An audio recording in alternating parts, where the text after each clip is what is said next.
할렐루야. 이 시간 함께 하신 모든 우리 청년들과 교우들에게 말씀의 크신 능력이 함께 하시기를 예수 이름으로 축원드립니다. 오늘 주님께서 주신 귀한 말씀이 있습니다. 시편 37편 23절에서 24절까지의 말씀입니다. 같이 한 목소리로 보시겠습니다. 시작. 여호와께서 사람의 걸음을 정하시고 그의 길을 기뻐하시나니 그는 넘어지나 아주 엎드러지지 아니하며 여호와께서 그의 손으로 붙드심이로다. 아멘. 오늘은 실패에 대해서 함께 살펴보고자 합니다. 올해를 시작한 지 얼마 안 됐는데 무슨 실패에 대해서 말씀을 나눌까 싶습니다만은 우리의 삶은 실패의 연속이죠. 실패 없는 인생은 없습니다. 근데 중요한 것은 실패에서도 무너지지 않는 것이 중요한 것입니다. 20대 시간은 무엇이든지 미숙한 때죠. 잘할 수 없는 때인 것입니다. 이것을 아는 것이 매우 중요한 거죠. 30, 40대는 누구든지 치열하게 살아갑니다. 치열하게 사는 때가 30, 40대인 거죠. 50대는 일과 인생이 만만치 않다는 것을 다시 깨닫는 그런 시기입니다. 60대는 두려움과 걱정, 미래에 대한 염려 속에 빠져드는 시기라고 합니다. 잘 살아온 줄 알았는데, 괜찮은 줄 알았는데 인생을 살아보니 여전히 어렵고 만만치 않다는 겁니다. 나이가 들면 좋은 사람, 좋은 공동체에 감사하는 마음을 가져야 된대요. 왜냐하면 사람이야말로 인생에서 가장 중요한 큰 자산이기 때문에 그렇습니다. 그래서 많은 것이 있지만 그 소중한 것을 잃지 않는 게 중요한 거죠. 잃지 않는 것이 중요합니다. 젊었을 때에는 다시 얻을 기회가 있지만 중년에 넘어 노년의 시간이 되면 다시 얻을 기회가 없기 때문입니다. 건강을 돌이킬 수 없고 친구를 다시 얻기도 힘들며 또 잃어버린 자산을 다시 회복하기도 어렵기 때문에 그러합니다. 그래서 잃지 않는 것이 매우 중요한 전략이라는 거죠. 저도 제 20대를 돌아보면 미숙하게 거지 없었던 그런 때였던 것 같아요. 공부도 그랬고 일도 그랬고 사랑도 그랬고 믿음도 그랬고 참 미숙한 그런 때였던 것 같습니다. 25살 때 지금으로부터 30년 전에 우리 교회 청년들과 함께 서울 녹번동 앞에 있는 2층에 있는 카페를 우리 교회 청년들과 함께 운영하기로 했습니다. 우리 교회 지금 블레싱 카페보다 조금 더 큰 그런 공간이었는데요. 그 건물주 되시는 장로님께서 우리 청년들에게 그 카페를 인수해서 해볼 마음이 없냐고 말씀을 하셨어요. 그래서 우리 교회 청년들과 우리 전사들이 의기투합해서 우리가 한번 이 가스펠 하우스 멋진 거 하나 만들어보자라고 생각을 한 거죠. 그래서 그동안 알바했던 것을 모아가서 거기다가 투자하고 또 직장 다니던 청년들은 그동안 저축한 걸 깨가지고 투자를 했어요. 그렇게 해서 이 카페를 기독교적인 그런 취향의 카페를 만든 겁니다. 어떻게 됐을까요? 그게 잘 됐으면 제가 이 자리에 없을 텐데 큰 카페 사장님이 됐을 텐데 그만 쫄딱 망했지 뭡니까? 그때 함께했던 분이 우간다 이호영 선교사님이에요. 그때 저하고 단짝이었거든요. 둘이 늘 같이 다녔는데 그래서 그 경영을 실패한 거예요. 1년 동안 하다가. 그래서 곰곰이 생각했습니다. 왜 실패했을까? 왜 투자한 돈을 다 까먹었을까? 생각해 보니까 우리가 너무 미숙했던 거예요. 음식을 제대로 만드는 전담 주방장이 없었어요. 이 청년들이 돌아가면서 주방을 맡은 거예요. 그리고 커피 맛도 천차만별이었던 거고 너무 뭔가 부족했던 거예요. 그리고 제가 햄덮밥 전문가라고 생각했었는데 제가 내놓는 양과 다른 친구가 내놓는 양이 달랐던 거예요. 그러니까 어떤 때는 많이 주고 어떤 때는 적게 주고, 그야말로 엉망진창이었던 거죠. 오로지 열정으로만 뛰어든 거예요. 그래서 1년 만에 결국은 망하고 말았습니다. 보기 좋게 망했습니다.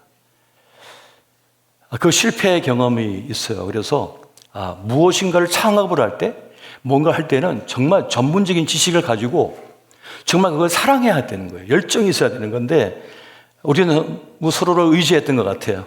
내가 못하면 이 친구가 잘하겠지, 서로 보완해 주겠지 했는데 그렇지가 않았던 겁니다. 그래서 사업은 아무나 하는 것이 아니라는 것을 그때 경험했고요. 또 한 번은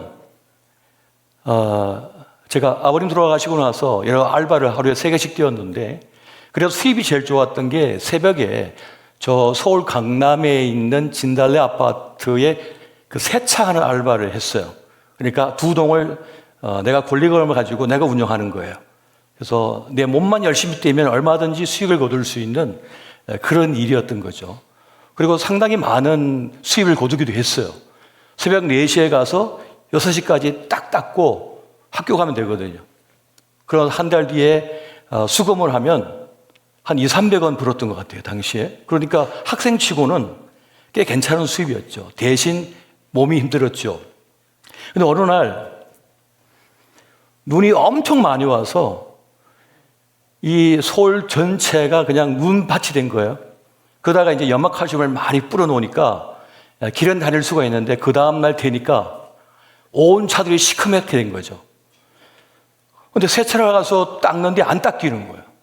평소대로는 그냥 닦으면 맨질맨질하게 닦아져서 한 차 닦는데 거의 한 5분이면 쑥삭쑥 하고 닦고 그 다음 넘어가야 되는데, 차 하나 닦는데 10분이 넘게 걸리기 시작하는 거예요. 안 닦여가지고. 그러다가 한 30대를 닦아야 되는데 중간쯤 닦았는데 날이 다 밝아온 거죠. 그래서 제가 물어봤습니다. 우리 이호영 선교사님에게. 형, 이거 어떡하지? 그랬더니 그럽니다.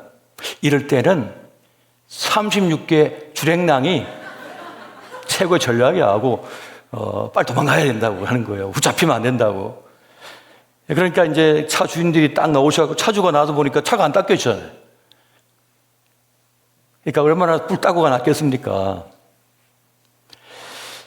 그리고 저희가 한 2~3일 동안 잠적했었거든요.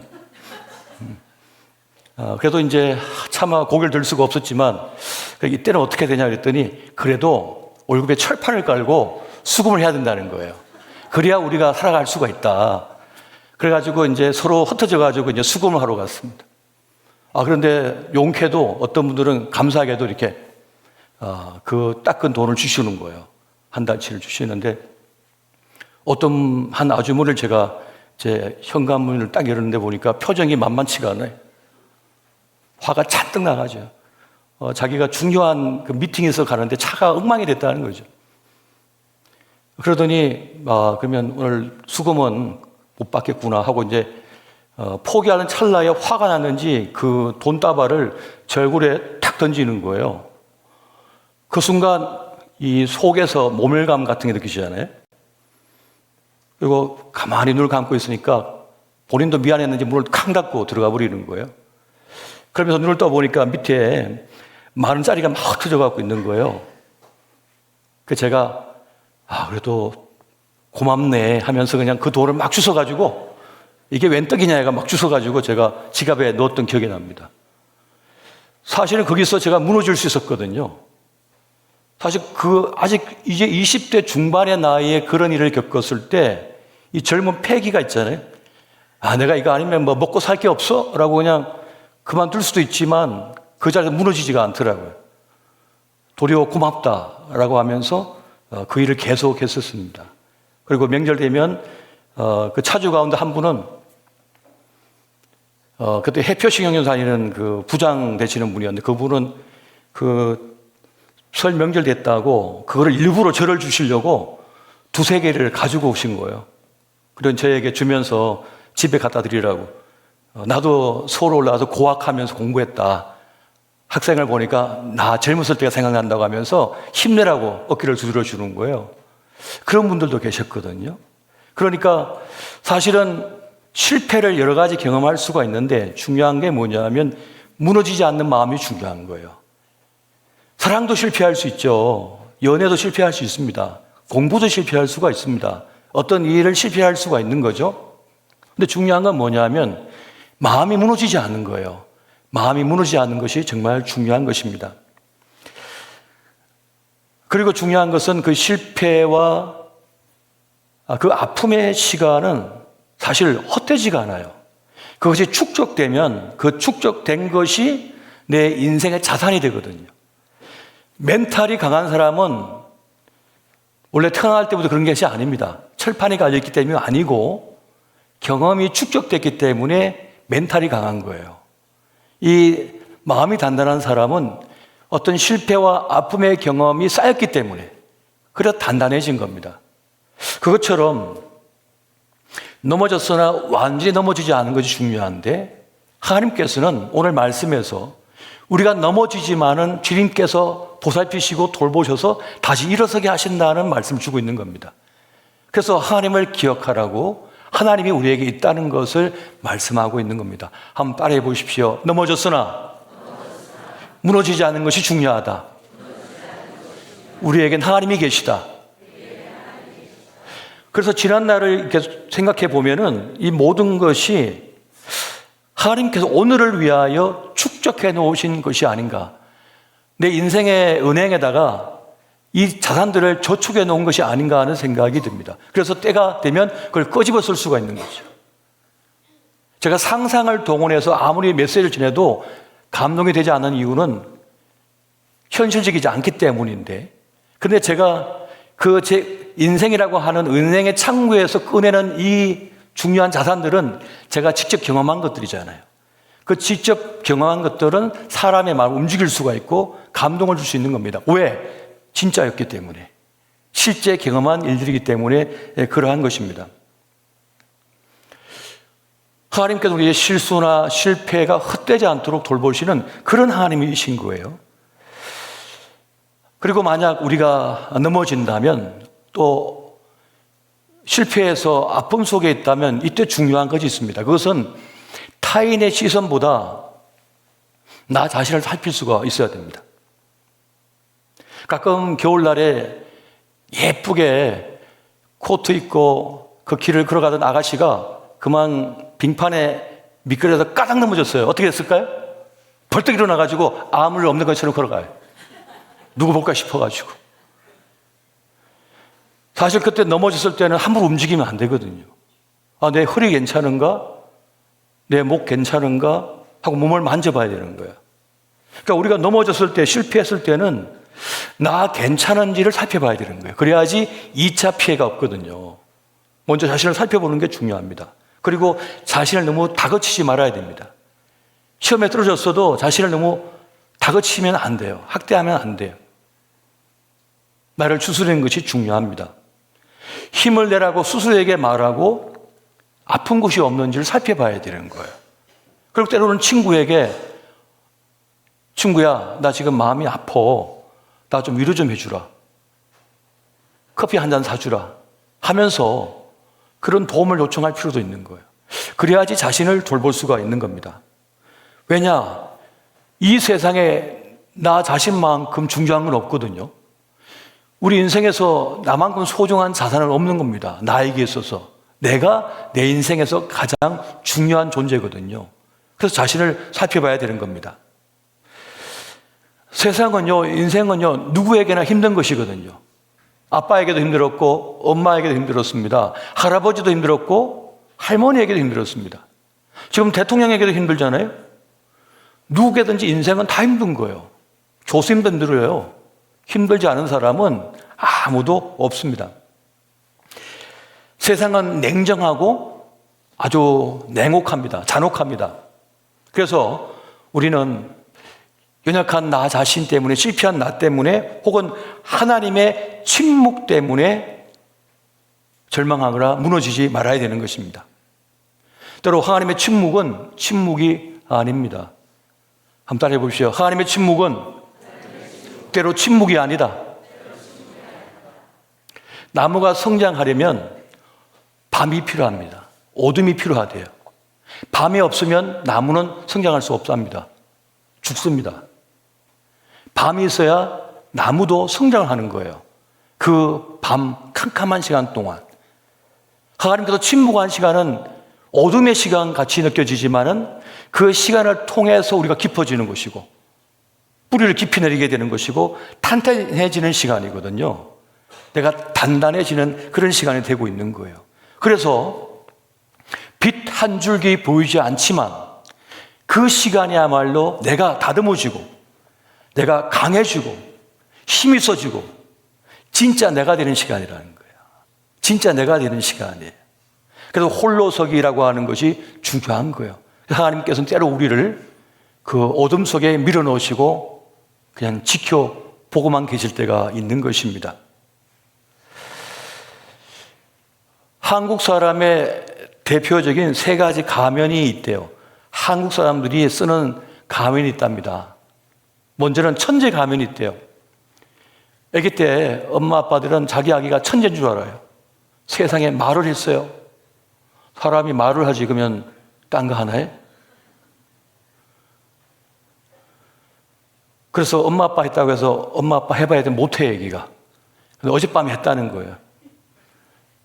우리 아기는 천재라고. 세상 우리 아기가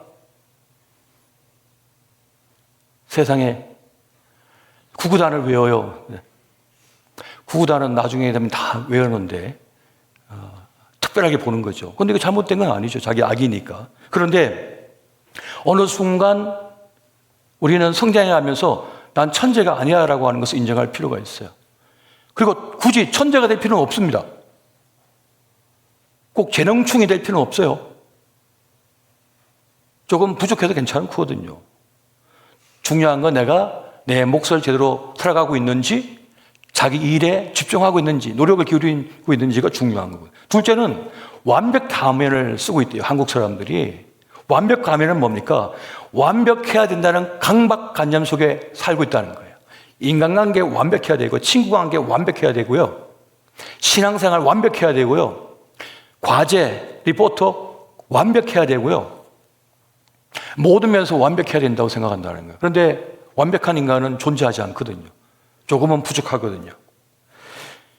대기업 간부들을 연구한 걸 보니까 60% 이상이 완벽 가면을 쓰고 있답니다. 아마존은 72%의 고위 간부가 완벽주의에 빠져 있고요. 구글은 72%가 완벽주의에 빠져 있답니다. 그래서 불행하다고요. 그래서 정신적인 치료를 받아야 되는 경우가 상당히 많다는 연구 결과를 보고하고 있더라고요. 그리고 또 한 가지, 한국 사람들은 겸손 가면을 쓰고 있답니다. 어떻게 열심히 하고 수고해서 성과를 냈음에도 불구하고 저는 안 해요. 저는 아무것도 아니죠. 한계 없어요. 라고. 왜 한계 없습니까? 한계 많죠. 그 신방을 가보면 우리 성도님들이 만난 식탁을 잔뜩 준비했어요. 상다리가 부러질 정도로. 아이고 이렇게 많이 준비해 너무 고맙습니다. 대단하시네요. 했더니 아이고 차린 게 없어요. 차린 게 없어요. 이건 아무것도 아니에요. 근데 보니까는 거의 날 샜구만 뭐. 근데 준비한 게 없다고. 좀 수고했어요 라고 해도 되죠. 조금 수고했습니다. 힘들게 했습니다 해도 괜찮다는 거죠. 이번에 너 성적 좋던데 애 좀 썼어 이렇게 해도 된다고. 나 공부 안 했어 이렇게 할 필요 없단 말이죠. 굳이 그렇게 겸손할 필요가 없습니다. 자기 능력을 평화절하할 필요가 없고요. 좀 기도했습니다. 애썼어요. 노력했습니다라고 하는 말도 필요하다는 거죠. 그리고 모르면 모른다고 물어볼 필요도 있는 거죠. MZ세대에 가면 증후군이 뭐가 있을까 보니까 완전 쿨한 것처럼 행동한대요. 완전 쿨한 것처럼 행동한대요. 나 아무 타격받지 않았어. 타격받았지 왜 안 받았어요. 충격은 누구나 있는 거거든요. 넘어지면요. 사실은 누구든지 실수나 실패에 대한 두려움이 있죠. 걱정이 있습니다. 그걸 너무 숨길 필요는 없는 거죠. 굳이 쿨한 척 하면서 회피하려고 할 필요 없어요. 나 좀 마음이 안 좋아. 나 좀 아파. 좀 도와줘. 도움이 필요해. 라고 하는 말이 중요하다는 겁니다. 그래서 가면 증후군에서 탈출하는 방법이 있답니다. 그것은 솔직하게 인정하는 거예요. 자기 감정에 솔직하고 그리고 실수도 좀 들켜도 괜찮다는 거죠.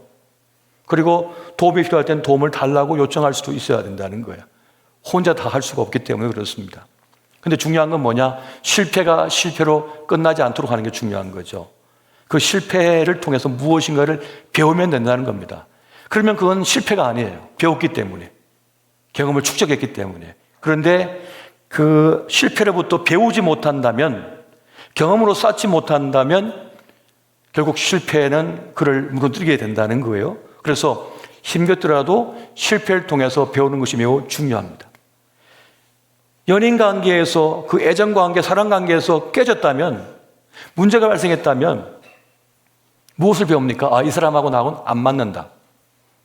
나하고 생각이 틀리다. 그걸 배우면 되는 거예요. 그걸 똑같이 답습하지 않으면 되니까 말이죠. 그래서 우리는 이 실패의 경험을 통해서 무너지지 않는 것이 매우 중요하다는 겁니다.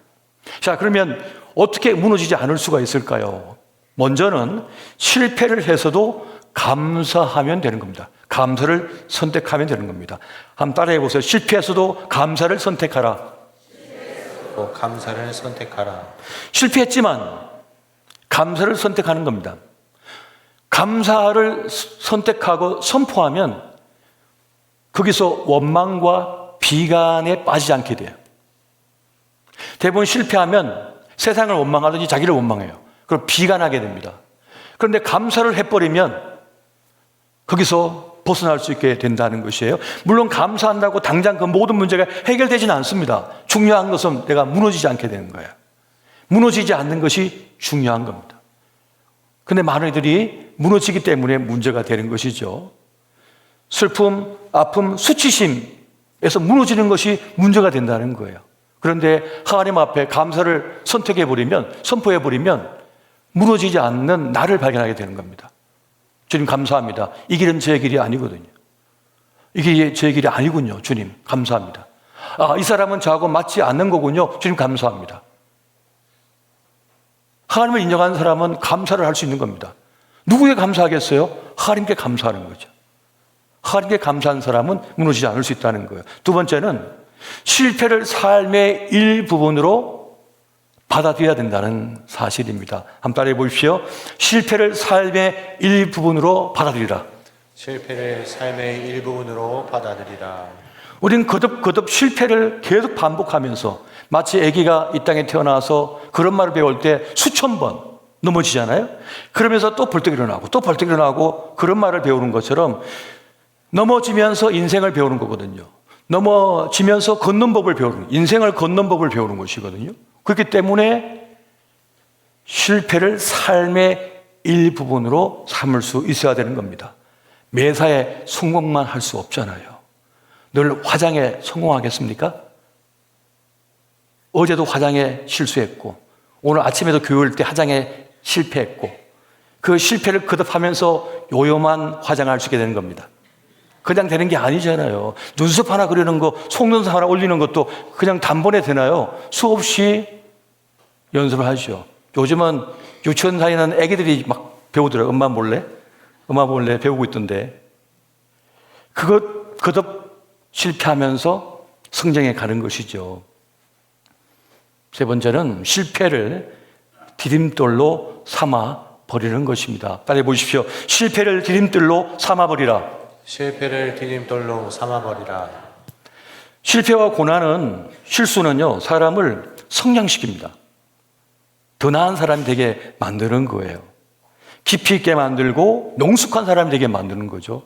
이것이 우리에게 필요한 것입니다. 그리고 실패는 우리를 철든 신앙의 사람으로 만들어갑니다. 철든 신앙, 더 깊이 있는 그런 신앙의 사람으로 만들어가는 것이에요. 그리고 실패를 통해서 인생을 배웁니다. 새로운 세계를 보는 거예요. 새로운 세계를 볼 수 있게 되는 거예요.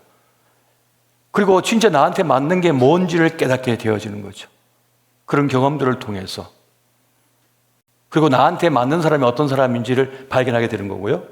어떤 직업이 나한테 맞는가를 깨닫게 되는 겁니다. 그 실패를 통해서, 그런 경험을 통해서 나에게 딱 맞는 옷을 비로소 이제 깨닫게 되는 거죠. 그래서 제일 중요한 건 뭐냐면 뭐라고 했죠? 무너지지 않는 것이 중요하다는 겁니다. 무너지지 않으면 또 다른 기회가 오기 때문에, 무너지지 않으면 또 다른 삶이 나에게 제공될 것이기 때문에 무너지지 않는 것이 그렇게 중요한 것입니다. 그리고 중요한 것은 하나님께서 그 모든 실패의 여정 속에 상관없는 존재로 계신 것이 아니라 함께하고 있다는 사실이에요. 우리를 지켜보고 계십니다. 그리고 우리를 향한 계획과 뜻을 가지고 계신 겁니다. 내 인생이지만 내 인생을 다 모릅니다. 내 몸속에서 어떤 일이 벌어지는지 모릅니다. 내일 내 삶 속에 어떤 일이 발생할 줄 알 길이 없습니다. 그러나 예지의 하나님은 우리의 인생을 통으로, 전체를 보고 계시거든요. 우리 인생 전체를 통으로 보고 계시는 거예요. 주님은 끝을 아시는 거예요. 주님은 우리의 처음과 끝을 다 아시는 분이에요. 그리고 과정을 아시기 때문에 보시는 겁니다. 우리를 지켜보고 계신 거예요. 그리고 중요한 지점마다 개입하셔서 이끄시고, 또 중간에 개입하시고 이끄시고, 또 개입하시고 이끄십니다. 이게 은혜의 간섭이거든요.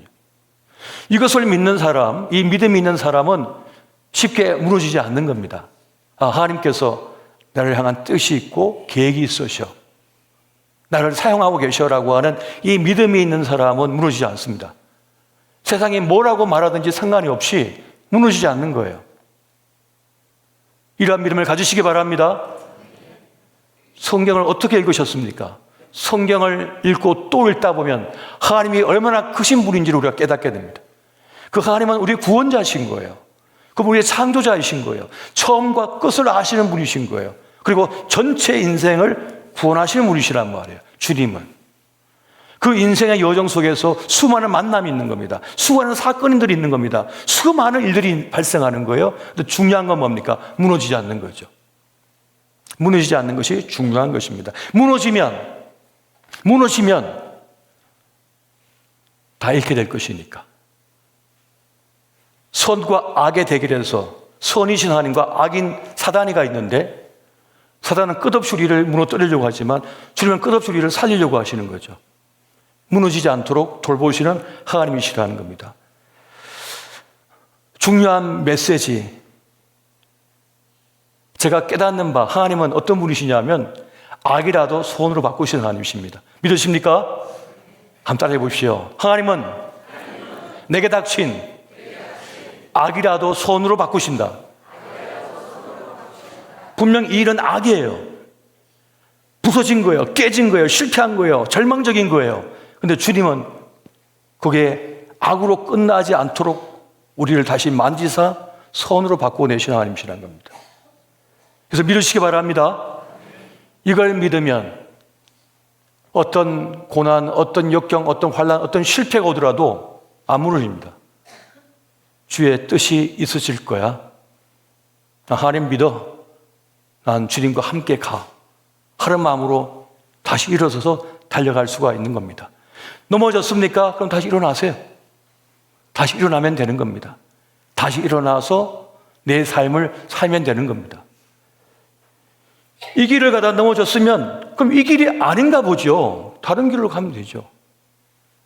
그 박찬욱 감독, 그 아버지의 그 집안의 가훈처럼 말이죠. 뭐라고 했을까요? 아니면 말고.